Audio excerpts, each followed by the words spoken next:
Plus battery হচ্ছে আপনার আখের মেশিন। এটা ইলেকট্রিকেও চলবে আবার ব্যাটারিতেও চলবে। তো আজকে এই মালটা আমাদের ডেলিভারি যাবে এবং কাস্টমার নিজে এটাকে চালিয়ে এখানে ট্রায়াল করে দেখাবে। আচ্ছা হ্যাঁ, তো আপনি আখটা নেন, আসুন, আপনি আটটা নিয়ে আসুন। আখটা নিয়ে চালান। চলুন। হ্যাঁ, নিজে নিজে অন করবে, দেখুন ও দেখুন নিজে অন করছে, সব কিছু দেখুন হাতে দেখিয়ে দেওয়া হচ্ছে। অন করলো মেশিনটা, এবার আখ দেন ওপরে। হ্যাঁ হ্যাঁ, দুটো একসাথেও দিতে পারেন।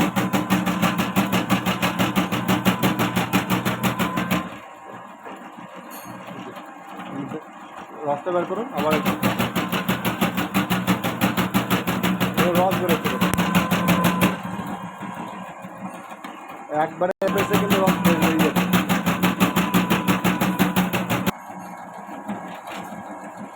পাইপটা খুলে এবার ওটা লক নেই, হ্যাঁ হ্যাঁ করুন, চলে আসবে।